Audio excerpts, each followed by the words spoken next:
All right, good morning, good afternoon, or good evening out there in School of GTV land, YouTube, what have you, wherever this ends up getting shared. We're going to dive into our introduction to Beowulf. In the last video, we read through the introduction of Grendel, and we've established some characters. We have Grendel, and then we have Hrothgar and his kingdom. And so Grendel is just absolutely destroying Hrothgar's people, right? So now we're going to learn about the hero Beowulf. But I'm going to just dive into this, and I'll start explaining as I go, because I got to get through this because I'm recording this at a weird time. Here we go.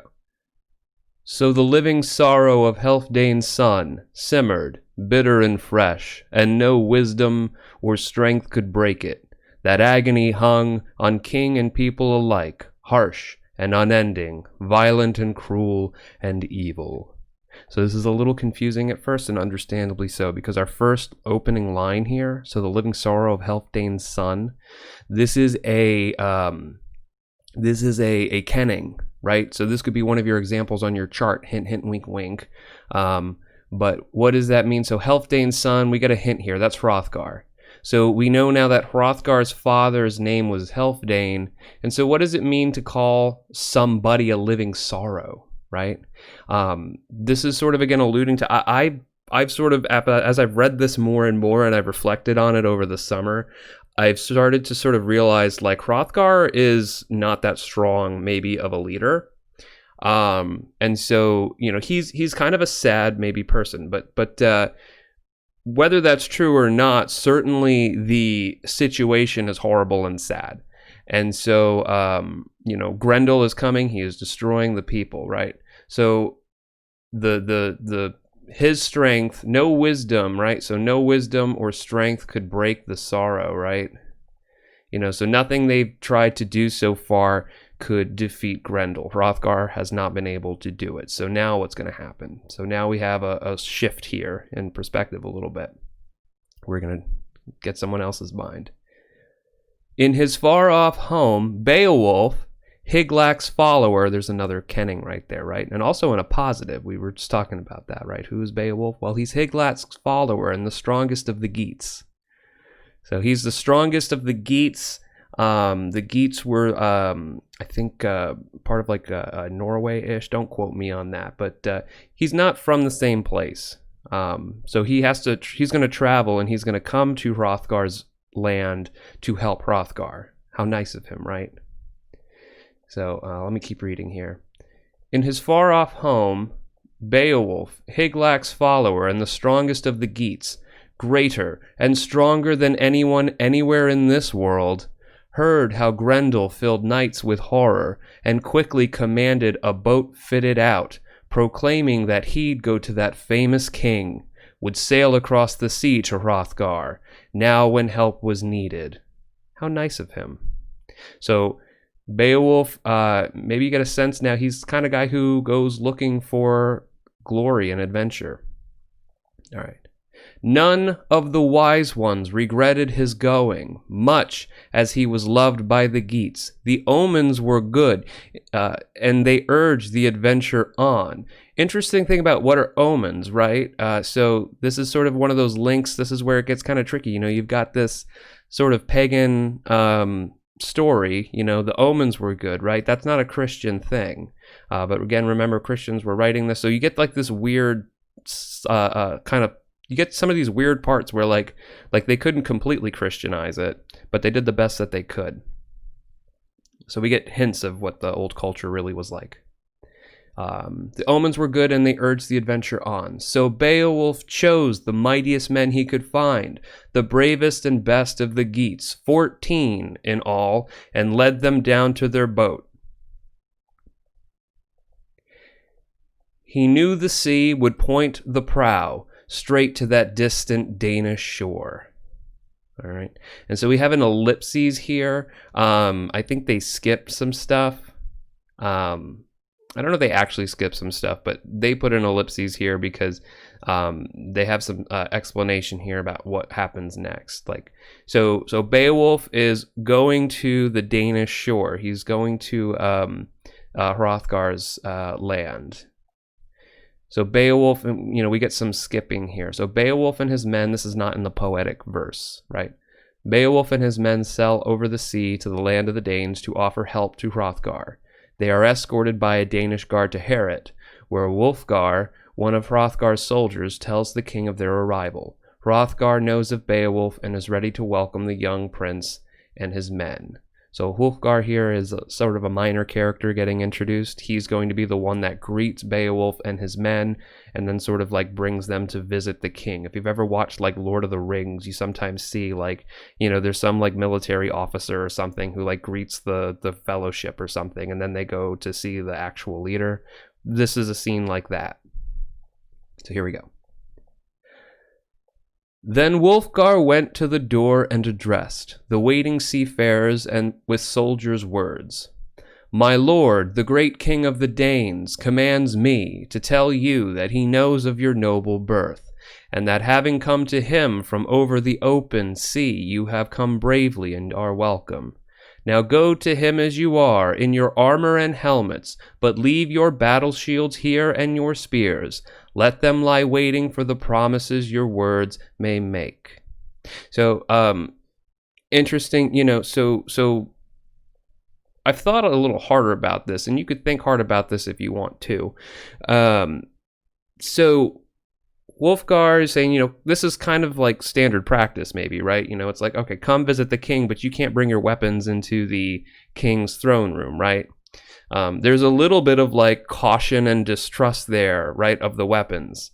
Ironically enough, we're going to see that Beowulf is actually so strong that he maybe never needed weapons in the first place to be quite deadly. But it's something to think about, right? So why would you tell someone to not bring your weapons? And this sort of idea about like what weapons really are actually comes into play, I think, in the next section, in the battle with Grendel. It might come at the end of this section. All right, so now they're going into the room. Beowulf arose with his men around him, ordering a few to remain with their weapons, leading the others quickly along under Heorot's steep roof into Hrothgar's presence. Standing on that prince's own hearth, helmeted, the silvery metal of his mail shirt gleaming with a smith's high art, he greeted the Danes' great lord. So we're getting a little bit of a description about what he's wearing. He's wearing some very impressive armor, some chainmail. And now he finally speaks. Now this is going to be important for one of your assignments. You have like a resume thing, so pay attention to this section. You may need to come back and revisit it and reread it once or twice, because this is important for your assignments. So now we finally hear the voice of Beowulf. Hail, Hrothgar! Hygelac is my cousin and my king. The days of my youth have been filled with glory. Now Grendel's name has echoed in our land. Sailors have brought us stories of Heorot, the best of all mead halls, deserted and useless when the moon hangs in skies the sun had lit. Light and life fleeting together. So he's saying, I have heard of Grendel.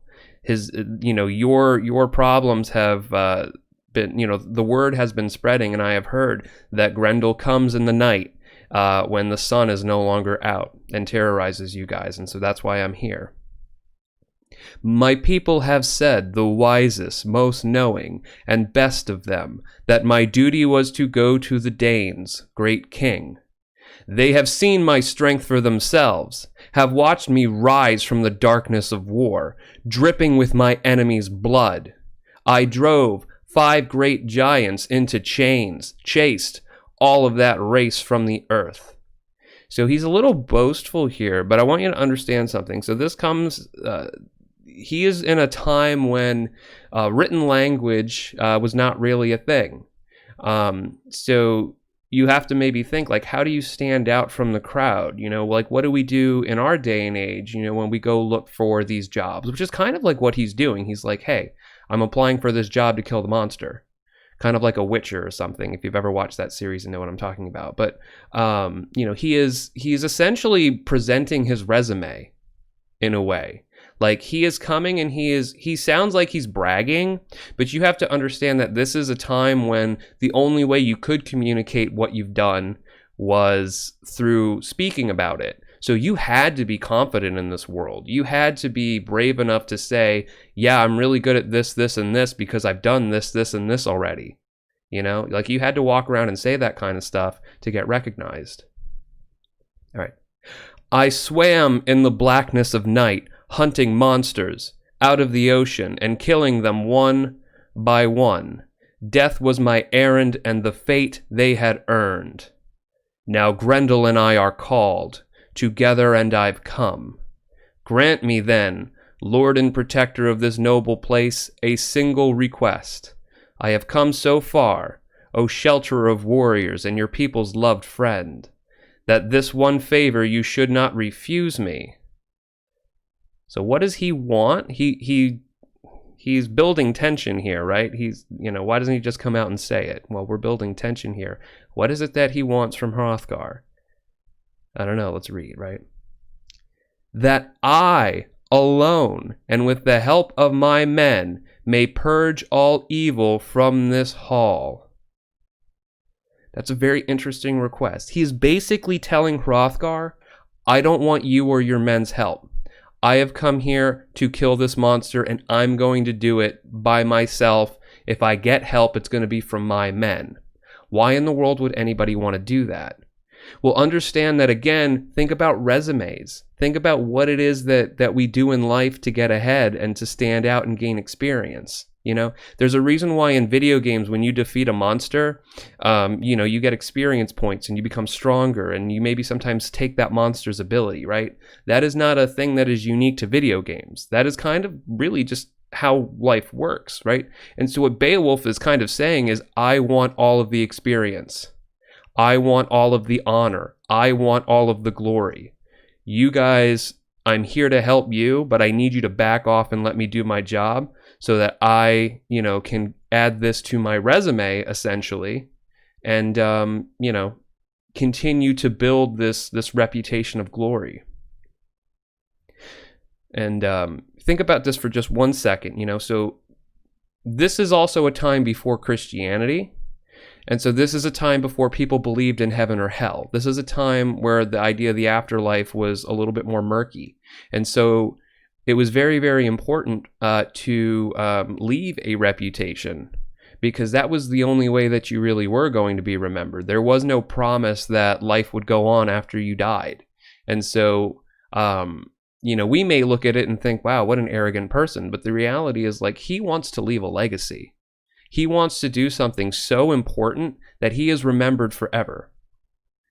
And you want to know something really funny? Here we are reading about him. So, whether there was a real Beowulf or not, whether there was a real Odysseus or not in the Greek legends and myths, right? All over the world, this is how values of bravery and courage and confidence spread. So anyway, he wants all the glory. He wants to purge all the evil from the hall. I have heard, too, that the monster's scorn of men is so great that he needs no weapons and fears none. Nor will I. Let's stop and think about that for a second. The monster's scorn of men is so great that he needs no weapons and fears none, nor will I. So remember, Grendel comes in and uses his talons and his claws and his teeth, and he rips men apart and he picks them up and he smashes them, kills 30 people in a raid all by himself, and he does it without any weapons. He does it without any help of technology. Because remember, think about, technology is not just our phones and our computers or this microphone that I have. Technology is anything that makes a task easier than it would have been without it. And so, the task of killing another person or an animal is a very gruesome and hard thing to do when you don't have any tools. A sword is a tool to kill things. And Grendel doesn't need that to kill things. So in a way, he is incredibly strong. So Hrothgar and his entire culture, and in a way, you can think about this culture in general. Culture protects us from sort of the horrible things that we're capable of. Culture and technology protect us from the things that we would have to do if we didn't have it. We don't have to, we have factories and stuff where they go and slaughter animals. We don't have to do that ourselves anymore, and so that changes the way we think about all of these things in ways that are maybe not obvious to us, and in some ways potentially maybe damaging to our psychology. When a big technological shift happens, it changes the way that we are. There's this German philosophy, the hammer changes your hand, right? So technology changes who we are. And the fact that Beowulf can say, I don't need help. I don't need technology. I am going to face this challenge just as my ancestors would have. I'm going to face this challenge by myself. Says a lot about his power, and also a lot about the potential weakness of the people he's helping. And this is just one of the ideas that I've had a lot about this story. And there are other ways to think about this, but that's one that I think is cool. All right, so let's keep going. He's going to face Grendel with no weapons. My lord Hygelac might think less of me if I let my sword go where my feet were afraid to. Oof, that's a tough line. My lord might think less of me if I let my sword go where my feet were afraid to. That's tough. If I hid behind some broad linden shield, my hands alone shall fight for me, struggle for life against the monster. God must decide who will be given to death's cold grip. So now again we have this Christian influence coming back in here. So instead of Beowulf bragging just about himself, now he's got God on his side. You have to maybe think for a second how much of that is the author rewriting this. But be that as it may, focusing on just the plot, this is, he's going to fight Grendel with no weapons, no shields. That's a big deal. Grendel's plan, I think, will be what it has been before, to invade this hall and gorge his belly with our bodies, if he can. If he can. It's a tough repetition, right? If he can. If he can. Where was I? If he can. Here we go. And I think if my time will have come, there will be nothing to mourn over, no corpse to prepare. For its grave, Grendel will carry our bloody flesh to the moors, crunch on our bones, and smear torn scraps of our skin on the walls of his den. So basically he's saying, if I lose, there's going to be nothing to remember me anyway. My body will be completely shredded. My men will be taken into Grendel's lair. There will be no remains, so we won't even have a funeral. So don't even worry about it. Don't come for me if I don't come back. No, I expect no Danes will fret about sewing our shrouds if he wins. And if death does take me, send the hammered mail of my armor to Hygelac. Return the inheritance I had from Hrethel, and he from Wayland. Fate will unwind as it must. So there's this idea of predetermined destiny, and so Beowulf believes that whether he wins or he loses, whatever, it was predetermined. So I'm going to go in and I'm going to just see what happens. Fate will unwind as it must. If he loses and you can get my armor, please send it back to my family so they know what happened and have something to maybe remember me by. But they're not gonna weep for me. Hrothgar replied, protector of the Danes, Beowulf, you've come to us in friendship, and because of the reception your father found at our court. So there's some history here, right? So Beowulf's family and Hrothgar know each other, and they've helped each other in the past. Edge, though, had begun a bitter feud, killing Hathlaf, a wolfing warrior. Your father's countrymen were afraid of war, if he returned to his home, and they turned him away. Then he traveled across the curving waves to the land of the Danes. I was new to the throne, then a young man ruling this wide kingdom and its golden city. Hergar, my older brother, a far better man than I, had died, and dying made me second among Healfdane's sons, first in this nation. So you might ask yourself, why does all this history of this matter? Why does the genealogy matter? Why does it matter who is whose son and who is whose dad, and how did so-and-so come to power? Well, understand that this is how history was kept back then. You had to tell these stories over and over again, otherwise you might forget. You didn't have a book to write it down in. They didn't have Google. They couldn't pull out their phone and say, what happened in the year, 1776? By the way, that's when the Declaration of Independence was signed, You couldn't just look that stuff up. You couldn't just say, what year was so-and-so the president? You had to tell these stories about your history, otherwise you'd forget them. Anyway, I bought the end of Edgethow's quarrel, sent ancient treasures through the ocean's furrows to the Wolfings. Your father swore he'd keep that peace. My tongue grows heavy, and my heart, when I try to tell you what Grendel has brought us, the damage he's done, here in this hall. You see for yourself how much smaller our ranks have become, and can guess what we've lost to his terror. Surely the Lord Almighty could stop his madness, smother his lust.